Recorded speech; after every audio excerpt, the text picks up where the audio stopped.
I'm Erin Gafill, and this is lesson 2 of Get In, Get Out, and Get On with It. And what we're doing today is focusing on some simple, color-rich objects, lit, and casting shadows. And what I am going to have you do is follow along with me while I approach the subject from the point of view of getting those color shapes and those shadow shapes correctly in alignment with one another. And I'm approaching it with laying in a thin wash of the shadow shapes and the outlines of the objects, and then going back in with rich color.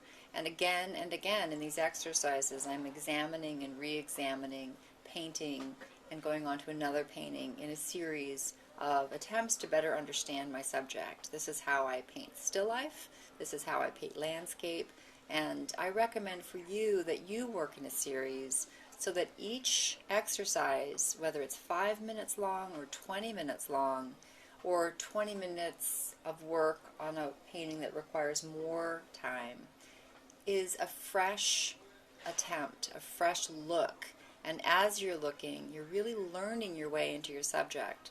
So part of the reason behind the methodology of the 20-minute exercise, the timed exercise, and the series is to allow you to reapproach, to learn your way, to not pressure each and every painting you do to be that perfect rendition.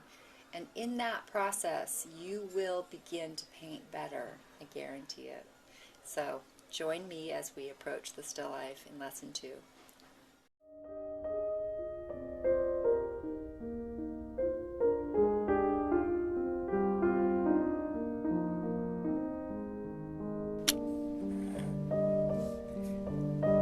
When I'm beginning a painting, I realize that I've hesitated for a long time because I've had a million other things that I needed to do, or I've been afraid of not being able to deal with the subject, or something's prevented me. And then I start doing this phase of thinning the paint and looking at the shadows and finding the line that wraps itself around each of the objects, and it's so satisfying. And I think, why did I hesitate so long? And it's really kind of a wonderful, unfailing pleasure looking at objects and then beginning to interpret them with line. With color, I'm going to have you work on pre-mixing your colors, not all the way, but with a lemon, for example. I'm starting with the color closest to it, which is sort of eyeballing what that yellow would be, and then lightening with white and darkening with burnt umber. And with the blue jar, I'm taking some ultramarine blue, and I'm lightening it with white and darkening it with burnt umber, and giving myself, in each of the colors that I'm working with for my main color families, a range that takes me across the spectrum, as dark as the burnt umber might make that particular color, and as light as that titanium white will make it. And in working with your colors in this way, you're giving yourself a place to start, and you're really thrashing out the colors that you want to come up with for those objects before you begin painting. And it gives you a little bit of a heads up, or a jump start on that actual painting process. And as you're mixing the paint, you're coming up with this range, but then when you go into the painting and begin to lay in those strokes of color, you also are looking and observing and changing. So you begin with, say, this tangerine color that's yellow and red and white, bringing that orange to a more apricot-y place, or a lighter place. Maybe you're brightening it with some lemon yellow, and then you're deepening it for those shadow colors with a little burnt umber and even red.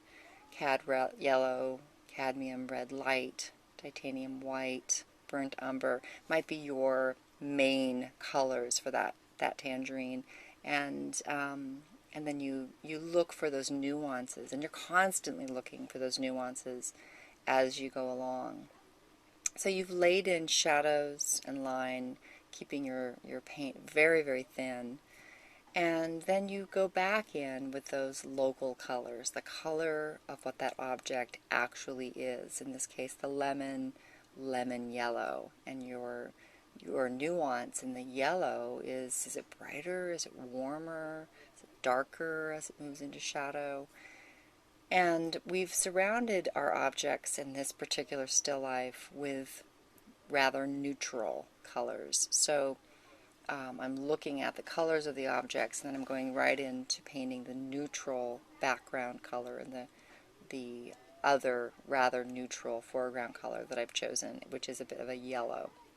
Now in my still life, I'm working with a lemon, which is yellow, and I'm working with tangerines, which are orange, and I have my tablecloth, a little bit of a dingy yellow cloth, and I don't want that yellow of the tablecloth to compete with the warm yellow and orange tones of the fruit. So I'm pushing those tones of the yellow tablecloth into a bit of a more neutralized direction by adding colors that will kill the yellow. And one color that kills yellow is purple, which is the color of our shadows so far.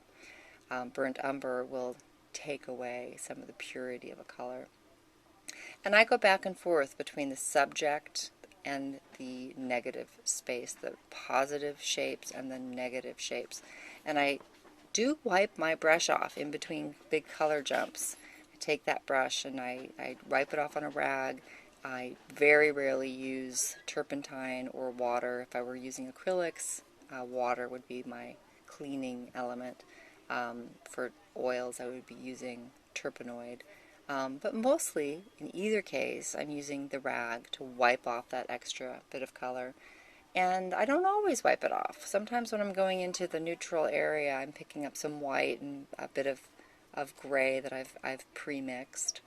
And that little bit of color that was there from the cobalt blue jar or the tangerine orange color comes right into that mixture, and not to the point of creating too much of a change, but enough of a warming or a cooling or a slight altering of that gray that it connects that background gray with what's going on in the foreground, because some of those foreground colors are in that background gray, and some of those foreground colors are in the tablecloth neutral, and all of these colors are also in my shadow colors. I'm only using a limited palette of a warm primary and a cool primary, and the middle, the secondary colors that those primary colors mix, yellow, red, and blue mixing up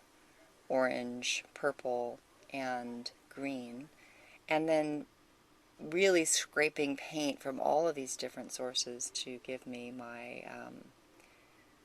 my grays. And again, looking and altering, looking where there's more light and bringing in titanium white to lighten, and remembering that titanium white also dulls. Looking at where something needs to be different from something behind it. Here I have this purple shadow shape, and I go into that shadow shape with a color that is much closer to what I'm actually observing in the still life, and I'm lightening my mixture of deep gray so that it's accurate to what I'm seeing. And it's a constant kind of back and forth where you are making these choices.